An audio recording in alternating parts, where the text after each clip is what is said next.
ভাই নবীজির ইন্তেকালে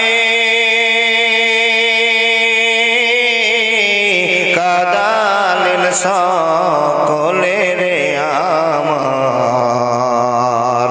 নবীজির ইন্তেকালে এই দারুণ বিধি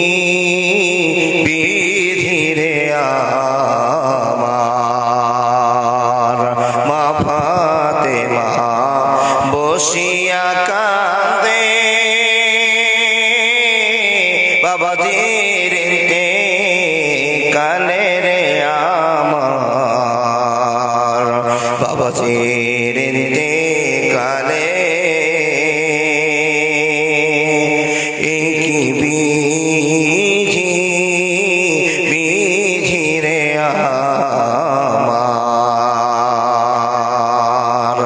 কি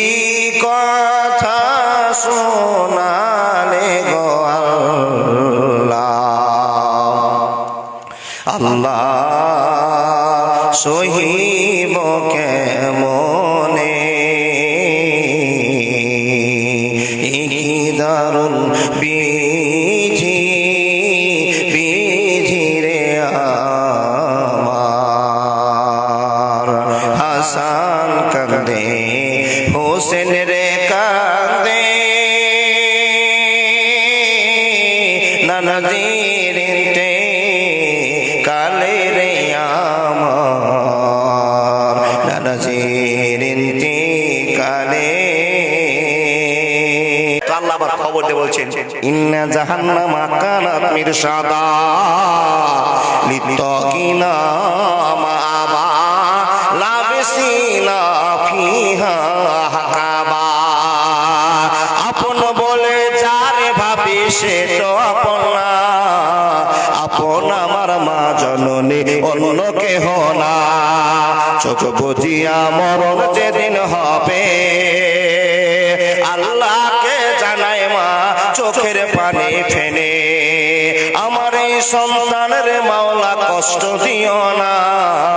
সবাই ভুলে গেল আমার মাটা ভুলে না আপন বল যারে ভাবি সে তো আপন না আপন আমার মা জননী অন্য কেহ না চোখ বুজিয়া মরণ যেদিন হবে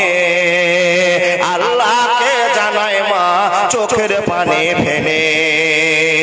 আমার এই সন্তানের আল্লাহ কষ্ট দিও না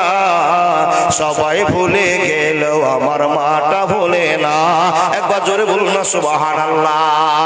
বন্ধুরা আমার আল্লাহ তাবারক ওয়া তাআলা বলছেন বান্দারে তোমার মা তোমাকে ভুলবে না এটা কথা সত্য তোমার মা তোমাকে মায়া করে এটাও সত্য কিন্তু বান্দা শুনে নাও তোমার মা যদি বিপদে পড়ে যায় তোমার মা নিজের জন্য ত্রাহে ত্রাহে করবে লাফালাফি করবে কষ্ট অনুভব করবে যেই দিন পৃথিবীর কেউ কাকে মনে রাখতে পারবে না সেই দিন তোমার মাও তোমাকে মনে রাখতে পারবে না আল্লাহ নবীকে প্রশ্ন করলেন মা আয়েশা ওগো আমার স্বামী ওগো আমার বন্ধু ও ইয়া রাসূলুল্লাহ আপনার কাছে আমরা জানতে চাই আপনার কাছে প্রশ্ন আপনি তো মহান নেতা আপনি তো একজন নায়ক আপনাকে আল্লাহ এত দাম দিয়েছে তো মান দিয়েছে নবী গো আপনি কি আমাদেরকে বিপদের সময় খুঁজবেন নবীজি বলছেন রে আয়েশা এমন তিনটা টাইম হবে কেউ কাউকে মনে রাখতে পারবে না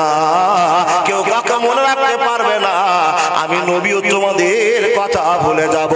আমার ফাতেমার কথা ভুলে যাব আমার পরিবারের কথা ভুলে যাব তিনটা টাইম এত কঠিন হবে পৃথিবীর কেউ মনে রাখতে পারবে না সেই দিন মনে রাখার একমাত্র মালিকের নাম হলো আল্লাহ একমাত্র মালিকের নাম হলো আল্লাহ আল্লাহু আল্লাহ আল্লাহু আল্লাহ মধু মাখানা ফুল মাখলুকে পরে সাদা কুসবি সুবহ সাম আল্লাহ তুমি মেহেরবান আল্লাহ তুমি বড় মেহেরবান আমার কথাগুলো বুঝতে পারছেন তো আলহামদুলিল্লাহ বন্ধু আল্লাহ আমাদেরকে ভালোবাসেন বারবার কোরআনে খবর দিচ্ছেন এটা একটা ভালোবাসা আল্লাহ তাবারক ওয়া তাআলা বলেন শুধু তাই নয় বান্দারে জাহান্নাম থেকে বাঁচার জন্য আমি একটা আল্লাহ বড় কৌশল করলাম। আল্লাহ কৌশলটা কি একবার জানাও। ও আব্বা জান, আমার জীবনে আজকে শ্রেষ্ঠ ওয়াজ আপনাকে করব, চলে যায় না বুঝে যাবেন ইনশাআল্লাহ। বন্ধুরে, আল্লাহ তাবারাক ওয়া তাআলা বলছেন, মুসলমান তুমি যেন জাহান্নামে না চলে যাও, আমি আল্লাহ তোমার কাছে আমার নিয়ামতকে পাঠিয়ে দিলাম। আমার নিয়াতের নাম হলো নবী মুহাম্মদুর রাসূলুল্লাহ সাল্লাল্লাহু আলাইহি ওয়াসাল্লাম। আল্লাহ ঘোষণা করে বলছেন, লাকাদ কানা লাকুম ফি রাসূলিল্লাহি উসওয়াতুন হাসানা। তোমরা আমার নবীকে যারা মানবে তোমাদের কাছে মডেল করে পাঠালাম। আমার নবীকে যারা তোমরা মেনে নেবে তারা জান্নাতে চলে যাবে, যারা নবীকে মানবে না তাদের ঠিকানা জাহান্নামে হয়ে যাবে, ওরা জাহান্নাম থেকে বাঁচতে পারবে না। আল্লাহ গো, তুমি কেমন করে নবী মুহাম্মদকে নিয়ে আসছেন। বন্ধুরা আমার, আর বাইরে ওয়াজ করব না, আর ডান দিকে বাম দিকে যাব না, একবারে ডাইরেক্ট ওয়াজ করতে আরম্ভ করলাম। মা বোন একটাও যাবেন না, জীবনে ওয়াজটা শুনে নিয়ে আমার একটা বিশ্বাস হয়। মা গো শুনে নিন, আল্লাহ তাবারাক ওয়া তাআলা বলছেন, মানুষ তোমাকে কত ভালোবাসে তুমি জানো না। একটা নিয়ামত নিয়ে আলোচনা শুরু করে দিলাম। আল্লাহর নিয়ামতটা নবী মুহাম্মদ। আল্লাহ তাবারাক ওয়া তাআলা নবী মুহাম্মদকে কেমন করে দুনিয়াতে নিয়ে আসছেন আমরা অনেকবার ওয়াজ শুনে থাকতে পারি, কিন্তু আজকের ওয়াজ আপনার দিলে গেঁথে যাবে, এটা আমার বিশ্বাসের সাথে আলোচনা করা হচ্ছে। বন্ধুরা আমার শুনে যান, মা আমার শুনে যান, আল্লাহ তাবারাক ওয়া তাআলা নবী মুহাম্মদ রাসূলুল্লাহ সাল্লাল্লাহু আলাইহি ওয়াসাল্লামকে দুনিয়ার শ্রেষ্ঠ মহামানব বানাচ্ছেন। তো কেমন করে বানাচ্ছেন একটু দেখেন। আচ্ছা বলুন তো, বিশ্ব নবীর বাপের নাম বলতে হবে।